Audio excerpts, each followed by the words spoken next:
Good day everyone. So for this topic, I was assigned to discuss about stakeholders engagement in CSR communication. So stakeholders engagement is a critical aspect of corporate social responsibility communication. As businesses become increasingly aware of their role in society, it's essential for them to communicate effectively with a variety of stakeholders including customers, employees, investors, local communities, NGOs, and governmental bodies. Effective engagement can enhance trust, improve relationships, and ensures that the CSR efforts are aligned with both a business goal and societal expectation. So, along with the discussion, I will be sharing one company that exemplifies effective stakeholders engagement in CSR communication. That is Quezon Power Philippines Limited Corporation or QPL. So QPL is a key player in energy sector, operating a 460 megawatt net coal-fired power plant here in Mauban, Quezon. So the company has placed a significant emphasis on engaging with its stakeholders, particularly the local communities. And this is to ensure that its CSR efforts are relevant, impactful, and aligned with the needs of the people it serves. The first one is the importance of stakeholders engagement in CSR. So stakeholders play a crucial role in shaping a company's CSR strategy. Engaging them ensures that the company's CSR initiatives are not only transparent but also responsive to the needs and concerns of those impacted by its operations. When stakeholders feel heard, they are more likely to support the company's efforts, which can, of course, lead to stronger reputations, increased loyalty, and strong long-term sustainability. So for QPL, engaging stakeholders such as local communities, government bodies, and environmental groups has been a fundamental aspect of CSR strategy. So their efforts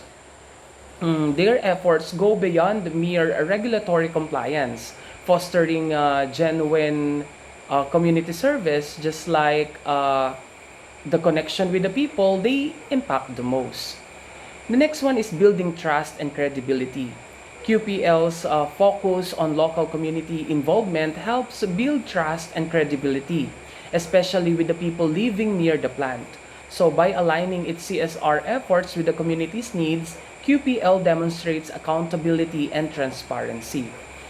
The next one is identifying key issues. So QPL actively listens to the concerns of the local communities and stakeholders, addressing key issues such as health, education, and environmental sustainability. So this proactive approach ensures that CSR initiatives are not only reactive but also strategic, benefiting both the company and the community. The next one is enhancing CSR effectiveness. QPL's focus on community-based programs such as healthcare, education, and infrastructure development ensures that CSR initiatives are both impactful and somehow sustainable. So by engaging with stakeholders directly, QPL can tailor its effort to specific needs of its communities. The next one is the types of stakeholders in CSR communication. So there are different stakeholders that have different interests, and understanding these differences is vital for effective communication. So here are some key stakeholders groups. So the first one will be the employees.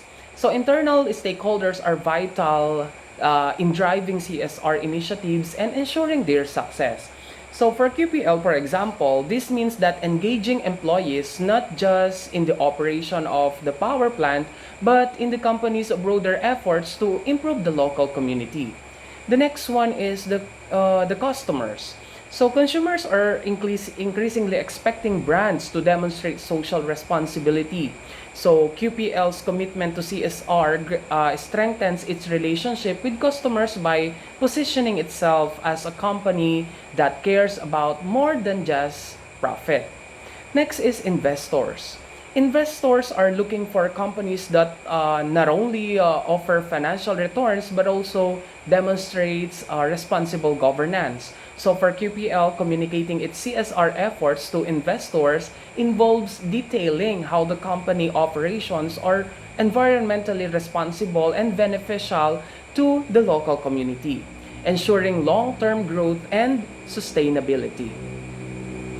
The next one will be the local communities. So companies like QPL, which have a direct impact on their local surroundings, must engage with the communities in which they operate.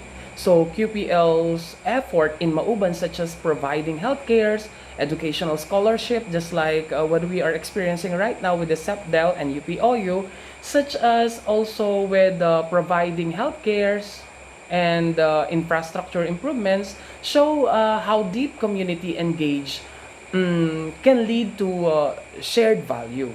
So the next one is NGOs and advocacy groups. So non-governmental organizations and advocacy groups can be valuable partners in CSR.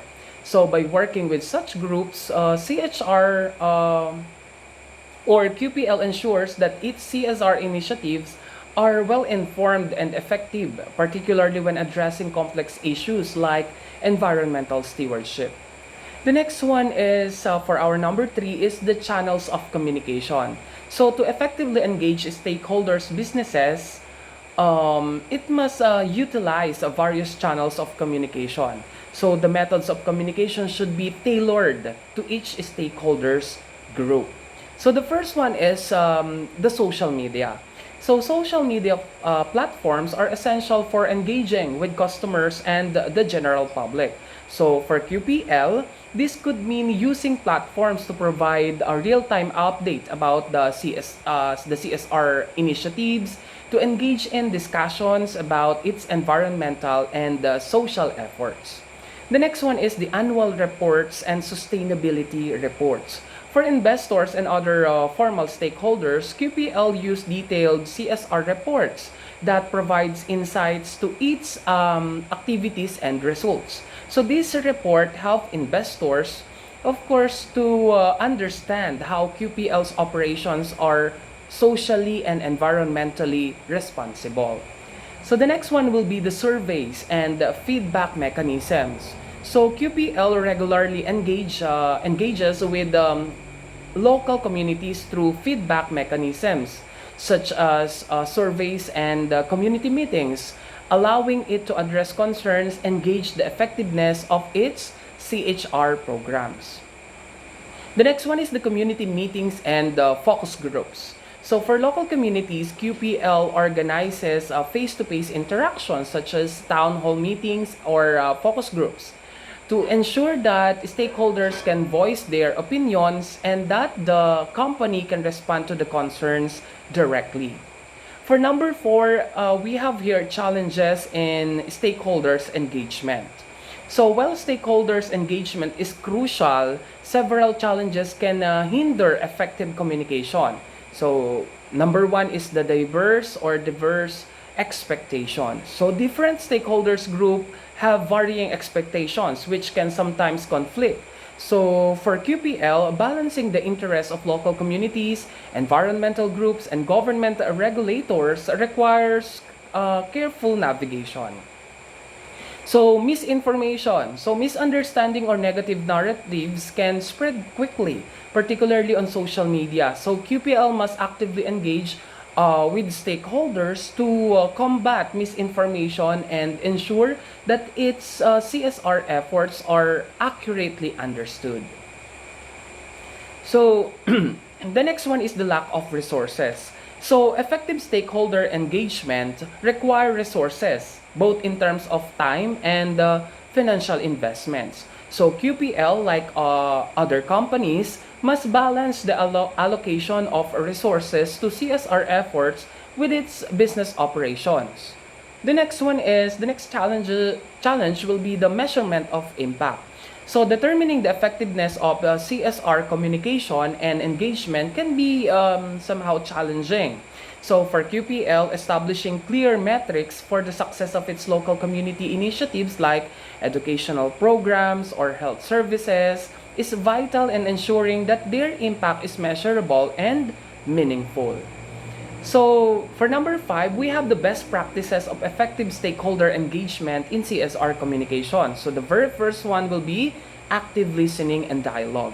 So, engagement should be two-way. So, QPL demonstrates this through its consistent communication or with the local communities, allowing them to voice their concerns and participate in decision-making process that impact their lives. So the next one will be the transparency and accountability. So regularly updating stakeholders on the progress and challenges is of course crucial. So QPL's Tinig ng Kaunlaran platform, actually that is Tinig ng Kaunlaran is a newsletter issued by QPL. And this is an excellent example of how company can keep stakeholders informed about its CSR efforts and outcomes. So, the next one will be inclusion and collaboration. So, actively involve stakeholders in the development and implementation of CSR programs. So, QPL collaborates closely with local communities, government agencies, and NGOs to ensure that its CSR programs are both impactful and sustainable. So, consistent messaging. Ensure that CSR messaging is consistent across all communication channels. So QPL, for example, ensures that its CSR efforts are well communicated through the various platforms. So reinforcing its commitment to the community and the environment. So stakeholders engagement is not just a way to communicate CSR efforts, and it is an essential part of shaping those efforts in a way that both meaningful and impactful. So companies like QPL show how effective stakeholders engagement can lead to tangible, long-lasting benefits for both the company and of course the community. So by fostering dialogue, transparency, and collaboration, businesses can enhance their CSR initiatives, build trust, and drive positive change. So for companies in industries like energy, where their impact to the local communities is significant, aligning CSR efforts with stakeholder needs is crucial for sustainable growth and reputation management. So that will be all for my topic. Thank you so much for having me.